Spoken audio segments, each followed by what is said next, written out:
भारतमाला योजना में छत्तीसगढ़ के 3 राजमार्गों को शामिल किया जाएगा। केंद्रीय सड़क परिवहन मंत्री ने दी सहमति।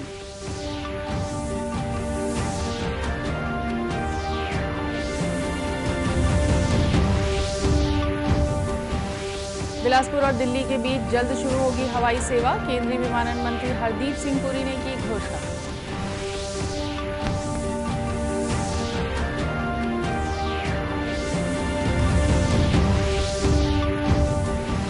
केंद्रीय इस्पात राज्य मंत्री फग्गन सिंह कुलस्ते ने कहा कि संसद द्वारा पारित कृषि बिल से किसानों को सुरक्षा मिली है।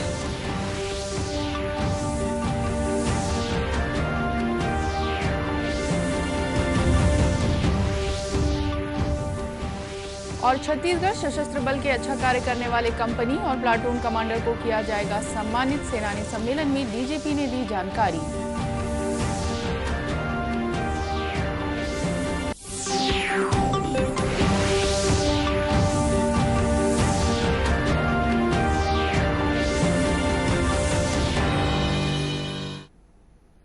नमस्कार, आप देख रहे हैं दूरदर्शन समाचार। मैं हूं रेहाना। अब समाचार विस्तार से। भारतमाला योजना के अंतर्गत छत्तीसगढ़ के 3 राजमार्गों को शामिल किया जाएगा। केंद्रीय सड़क परिवहन और राजमार्ग मंत्री नितिन गडकरी ने इस पर अपनी सहमति दे दी है। मुख्यमंत्री भूपेश बघेल ने नई दिल्ली में केंद्रीय मंत्री नितिन गडकरी से मुलाकात कर छत्तीसगढ़ की आवश्यकताओं और समस्याओं से अवगत कराते हुए माओवाद प्रभावित तथा औद्योगिक क्षेत्रों के विकास के लिए सड़क परिवहन सुविधाएं बढ़ाए जाने का आग्रह किया।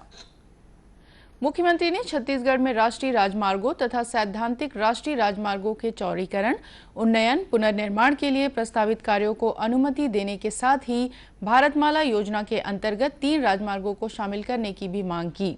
इस पर केंद्रीय मंत्री ने लगभग 20,000 करोड़ रुपए के सड़क निर्माण कार्यों की सहमति देते हुए रायगढ़, धरमजयगढ़ मार्ग, अंबिकापुर, भैंसामुड़ा, वाड्रफनगर, धनगांव, बम्हनी, रेणुकूट, बनारस मार्ग तथा पंडरिया, बजागगाड़ा, सरई मार्ग को भारतमाला योजना में शामिल करने की अनुमति प्रदान की। इसके अलावा पूर्व में इस योजना में शामिल रायपुर दुर्ग बाईपास, रायपुर विशाखापट्टनम मार्ग और बिलासपुर उरगा मार्ग का निर्माण कार्य शीघ्र प्रारंभ करने के अनुरोध को भी केंद्रीय मंत्री ने स्वीकार किया है। बिलासपुर और दिल्ली के बीच जल्द ही हवाई सेवा प्रारंभ की जाएगी। केंद्रीय विमानन मंत्री हरदीप सिंह पुरी ने ट्वीट कर यह जानकारी दी। छत्तीसगढ़ के मुख्यमंत्री भूपेश बघेल ने नई दिल्ली प्रवास के दौरान केंद्रीय विमानन मंत्री हरदीप सिंह पुरी से मुलाकात कर रीजनल कनेक्टिविटी स्कीम के तहत बिलासपुर को दिल्ली, मुंबई और कोलकाता जैसे महानगरों से एयर कनेक्टिविटी की अनुमति देने का आग्रह किया। इस पर केंद्रीय मंत्री ने बिलासपुर से दिल्ली के लिए तत्काल एयर इंडिया की फ्लाइट शुरू करने की घोषणा की। केंद्रीय मंत्री ने रायपुर में भी कार्गो हब की सुविधा के विकास के लिए एयरपोर्ट अथॉरिटी ऑफ इंडिया के चेयरमैन को स्थल निरीक्षण कर आवश्यक कार्रवाई करने के निर्देश दिए हैं। श्री पुरी ने अंबिकापुर और जगदलपुर एयरपोर्ट से भी महानगरों के लिए विमान सेवा शुरू किए जाने के संबंध में सकारात्मक पहल करने का भी आश्वासन दिया है। मुख्यमंत्री ने मुलाकात के दौरान बिलासपुर हवाई अड्डे को हाल ही में 3C VFR श्रेणी में अपग्रेड करने तथा 3 शहरों के लिए विमान सेवा को हरी झंडी देने पर केंद्रीय मंत्री के प्रति आभार जताया। केंद्रीय इस्पात राज्य मंत्री फग्गन सिंह कुलस्ते ने कहा है कि संसद द्वारा पारित कृषि बिल से किसानों को सुरक्षा मिली है। श्री कुलस्ते ने भिलाई में दूरदर्शन समाचार से बातचीत करते हुए कहा कि केंद्र सरकार का लक्ष्य किसानों की आय दुगुनी करने का है। इस दिशा में लगातार प्रयास किए जा रहे हैं।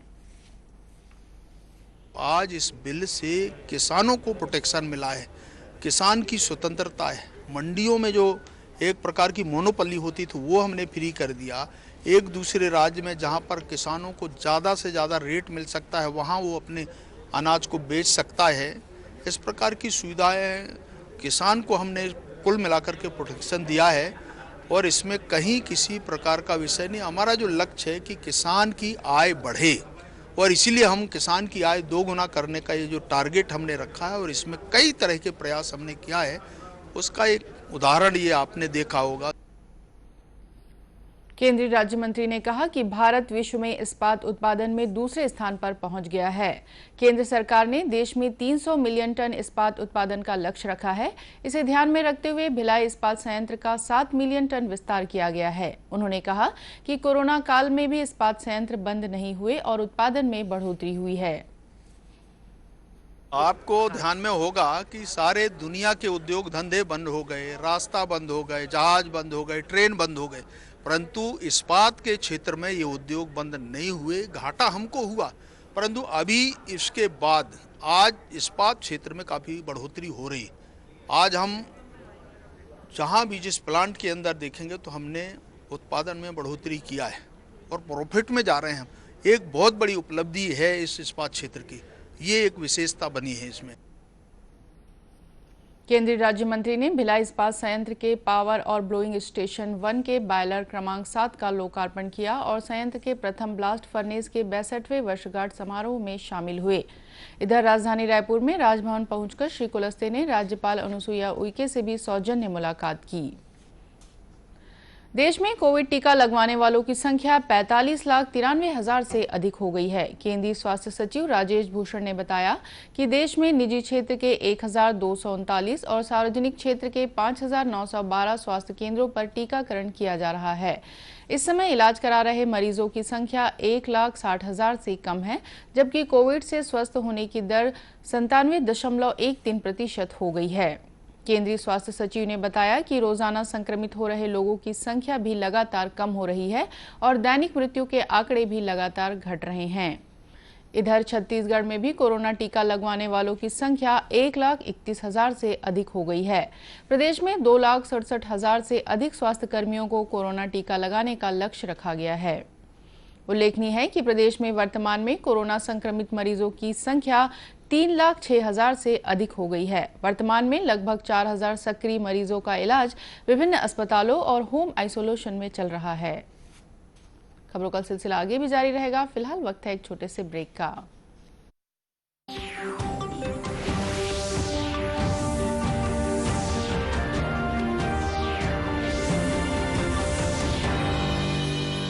ये विशाल है ना, इसका सब प्रॉपर चलता है। कल उसके बैंक अकाउंट में 15,000 रुपए का फ्रॉड हुआ है, पता है?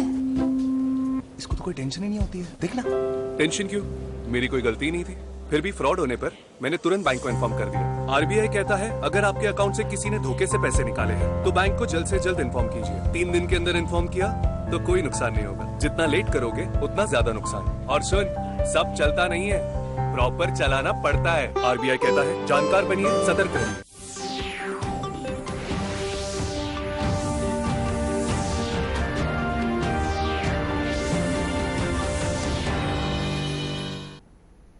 ब्रेक के बाद एक बार फिर स्वागत है आपका दूरदर्शन समाचार में।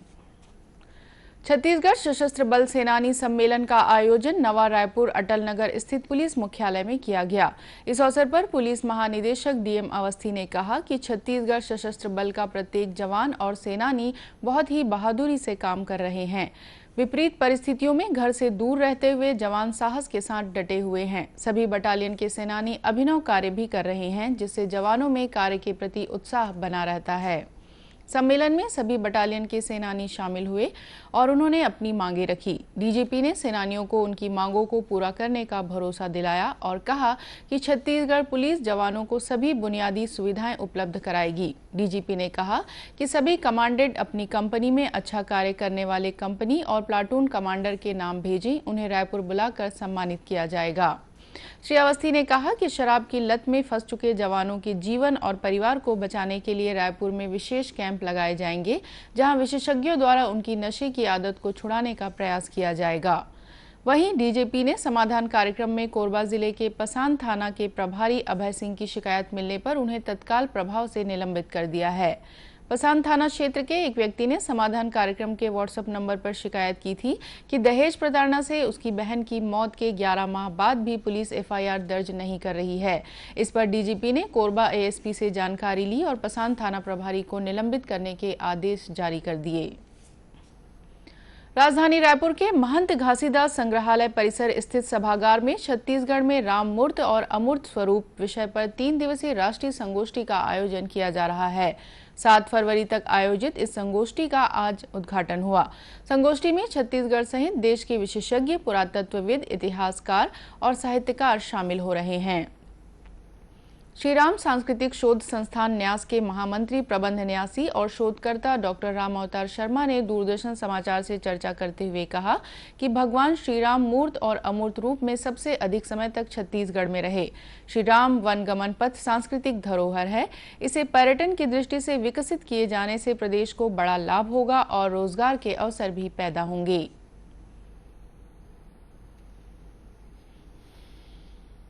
तो एकमात्र ये स्थान है, एकमात्र ये प्रांत है, राज्य है, जहाँ राम जी मेरी दृष्टि में सबसे अधिक समय तक रहे।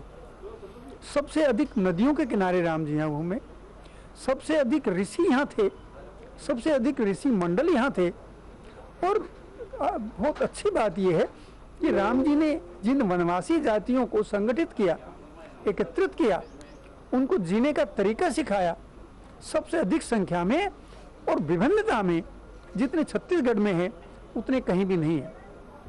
यदि राम जी का ये स्वरूप ठीक से उभर कर आए तो एक और जहाँ राम जी की यात्रा जो हमारी सांस्कृतिक धरोहर है उसकी रक्षा होगी, वहीं छत्तीसगढ़ प्रांत को टूरिज्म की दृष्टि से बहुत बड़ा लाभ होने वाला है।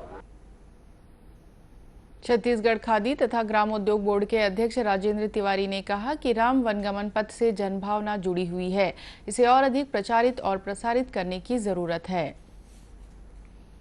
अपने वनवास के लगभग 10 से 12 वर्ष तक यहाँ बिताया था और संस्कृति विभाग का ये अभिनव प्रयास है कि वो राम वन पथ गमन को पूरी तरह से प्रचारित करें, प्रसारित करें और साथ में छत्तीसगढ़ के जनमानस की जो भावना है उसको प्रतिबिंबित करें। संगोष्ठी में विद्वानों के लेख पठन, श्री राम के वनवास यात्रा स्थलों पर केंद्रित छायाचित्र प्रदर्शनी और सांस्कृतिक प्रस्तुतियों के अंतर्गत रामनामी भजन तथा राम कथा के प्रसंग भी प्रस्तुत किए जाएंगे। प्रधानमंत्री स्वनिधि योजना के तहत सड़क किनारे छोटा मोटा व्यवसाय करने वालों को 10,000 रुपए तक का लोन आसान शर्तों पर मुहैया कराया जा रहा है। छत्तीसगढ़ में भी इस योजना के तहत अनेक हितग्राहियों को लाभ पहुंचाया जा रहा है। धमतरी जिले में शहरी पथ विक्रेता सड़क किनारे पसरा, रेहड़ी या ठेला लगाकर व्यवसाय करने वाले लोगों को आसान शर्तों पर ऋण उपलब्ध कराया जा रहा है। हितग्राहियों का कहना है कि कोरोना काल में केंद्र सरकार की इस योजना के तहत लोन मिलने से उन्हें काफी राहत मिली है। शांतनु कुमार सोनवानी है और यहाँ धमतरी बस स्टैंड में मैं फल का दुकान लगाता हूँ और प्रधानमंत्री ये वेंडिंग योजना के तहत मेरे को 10,000 रुपये मिला है और ये अच्छी बात है कि प्रधानमंत्री ने मेरा परिस्थिति में कोरोना काल को देखते हुए एक अच्छा मतलब हमारे लिए योजना निकाला और जिसमें मैं लाभान्वित हूँ।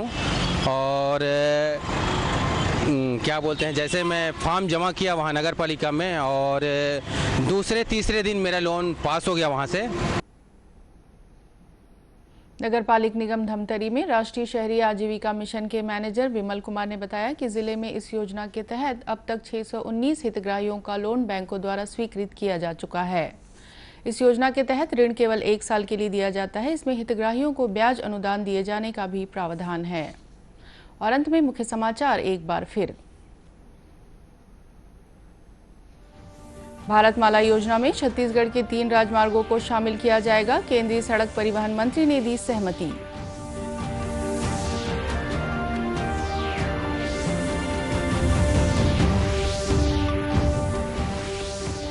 बिलासपुर और दिल्ली के बीच जल्द शुरू होगी हवाई सेवा। केंद्रीय विमानन मंत्री हरदीप सिंह पुरी ने की घोषणा।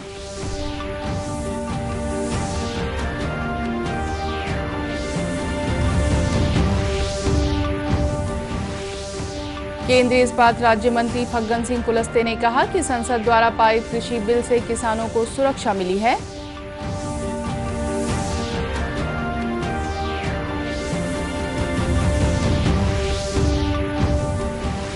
और छत्तीसगढ़ सशस्त्र बल के अच्छा कार्य करने वाले कंपनी और प्लाटून कमांडर को किया जाएगा सम्मानित। सेनानी सम्मेलन में डीजीपी ने दी जानकारी।